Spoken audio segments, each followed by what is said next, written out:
क्या ये आप आसानी से कर सकते हैं?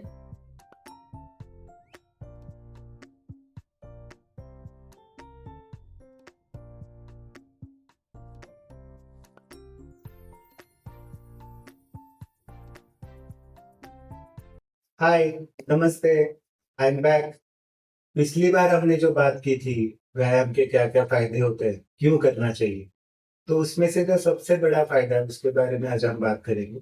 जो अभी हमने कसरत शुरू में देखी, अगर आप वो कर सकते हैं अच्छे से, आराम से, तो इसका मतलब ये है कि आपकी लोअर बॉडी जो है, वो अच्छे से स्ट्रॉन्ग है और वो स्ट्रॉन्ग रखने के लिए आपको व्यायाम करने की ज़रूरत है, कंटिन्यू करने की।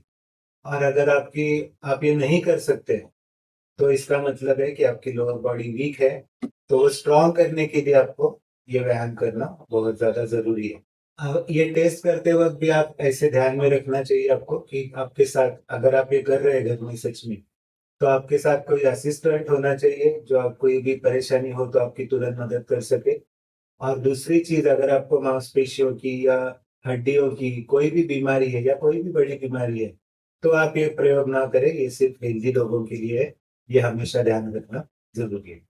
तो हमने मसल के स्ट्रेंथ के बारे में बोला कि मसल स्ट्रॉन्ग है कि नहीं, तो सिर्फ़ स्ट्रेंथ काफ़ी नहीं रहती।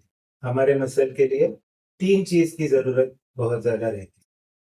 सबसे पहला जो है वो स्ट्रेंथ है ऑब्वियसली, दूसरा है उसकी फ्लेक्सिबिलिटी और तीसरा है उसका एंड्योरेंस। तो ये जो तीनों चीज़ हमें चाहिए, वो 3 चीज़ के लिए व्यायाम भी अलग-अलग होते हैं। तो आज हम यो वीडियो बना रहे हैं एक योगा दिन के परिप्रेक्ष्य में। तो योगा का रोल हम सभी को पता ही है। तो इस बार हम जो बात करेंगे एज़ अ एक्सरसाइज़, तो योगा का मतलब हमारा इस वीडियो के लिए सिर्फ़ योगासन ऐसा होगा, सिर्फ़ आसन जो रहते हैं वो, जो प्राणायाम है या मुद्रा है, बंध रहता है, उसके बारे में हम बात नहीं कर रहे। तो जो योगासन है, वो या फिर जिम्नास्टिक जैसे जो व्यायाम रहते हैं, वो आपको अच्छे से फ्लेक्सिबिलिटी दे सकते हैं, बहुत अच्छी तरह की फ्लेक्सिबिलिटी। तो उसके लिए योगासनों का महत्व बहुत ज़्यादा है। लेकिन उसके साथ हमें लगता है स्ट्रेंथ मसल में। तो मसल में जो स्ट्रेंथ है, उसके लिए या तो आप जिम कर सकते हैं, बहुत हल्का वेट लेके, बहुत बड़ा वेट लेके, हमें कोई ऐसे गब्बर सिंह नहीं होना है। लेकिन स्ट्रेंथ के लिए हल्का वेट लेके अगर आप रेजिस्टेंस करके एक्सरसाइज करें, तो मसल में अच्छे से रेजिस्टेंस स्ट्रेंथ आ जाती है। या फिर बिना वेट लिए भी रहते एक्सरसाइज जिसे हम स्ट्रेंथ ट्रेनिंग कहते हैं, या फिर कैलिस्थेनिक्स नाम के जो एक्सरसाइज रहते हैं, वो भी आप बिना वेट लिए या बहुत कम वेट लिए भी मसल को स्ट्रॉन्ग बनाने के लिए आपको बहुत ज़्यादा उपयोगी रहते हैं। और तीसरा है एंड्योरेंस। एंड्योरेंस भी होना चाहिए। तो उसके लिए जिसे हम कार्डियो एक्सरसाइजेज भी बोलते हैं, तो उसके लिए आपको ऐसे एक्सरसाइज जो छोटी सी चीज़ है लेकिन रिपीटेडली करनी पड़ेगी।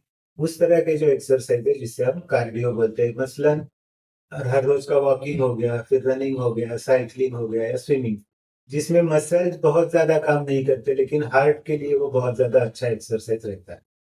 तो ये तीनों प्रकार के जो व्यायाम, वो तीनों ज़रूरी रहते हैं।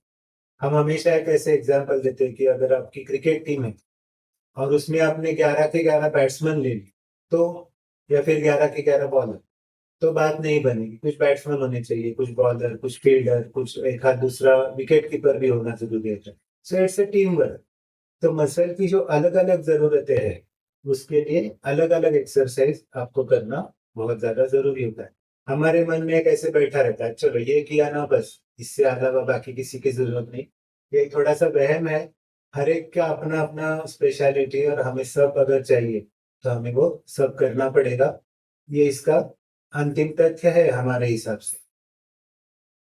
तो आप ऐसे कर सकते हैं कि 1 हफ्ता 7 दिन का रहता है जिसमें 1 दिन को तो छुट्टी आपको लेनी है एक्सरसाइज में। मसल रेस्ट देना भी उतना ही ज़रूरी रहता है।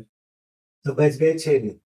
तो उसमें से आप ऐसे कर सकते हैं कि 1 दिन योगा, 1 दिन स्ट्रेंथ ट्रेनिंग, 1 दिन एंड्योरेंस मतलब रनिंग या साइक्लिंग, स्विमिंग व्हाटएवर। फिर से अगले 3 दिन में 1 दिन योगा, 1 दिन मसल स्ट्रेंथनिंग और 1 दिन एंड्योरेंस। तो इस तरह से अगर आप करें तो आप मसल को रोटेशन भी देते रह पाएँगे, शरीर की फ्लेक्सिबिलिटी भी बनी रहेगी, शरीर में स्ट्रेंथ भी आएगी और एंड्योरेंस और जो ओवरऑल हेल्थ हम जिसे बोलते हैं, वो आप सब ले सकते हैं just as a complete meal, जिसमें पूरा रहता है, रोटी सब्जी दाल चावल, थोड़ा सा अचार भी रहता है, थोड़ी चटनी, बाद में एक स्वीट डिश रहता है। तो अगर ये सब मिलेगा तो जैसे आपको आनंद होता है खाने खाना खाने का, उसी तरह ये एक्सरसाइज का जो है वो आप सभी व्यंजन अगर आप शरीर को खिलाएंगे तो आपका शरीर भी बहुत ज्यादा आनंदी होगा। और अगर आपका शरीर आनंदी है मतलब आप ही आनंदी है, क्योंकि हेल्थ तो उसी का नाम है ना। तो सुख हम जिसे बोलते हैं मराठी हिंदी सभी भाषाओं में, तो सुख इस शब्द का मतलब एक्चुअली संस्कृत में ऐसा ही है कि सु मतलब अच्छा, और ख मतलब शरीर में जो जो भी कोई वेकेंट चीज रहती है आकाश, तो वो अगर अच्छी है तो आप हेल्दी रहे। तो अगर आप इस तरह के व्यायाम करेंगे तो आप हमेशा सुखी बने रहेंगे। आशा है आपको एक छोटा सा वीडियो पसंद आया होगा। अगली बार वीडियो में हम और भी एक्सरसाइज के बारे में अलग अलग बात करेंगे। तब तक के लिए धन्यवाद। अगर आपको अच्छा लगा है वीडियो तो लाइक कीजिए, शेयर और सब्सक्राइब कीजिए चैनल को। बहुत बहुत धन्यवाद।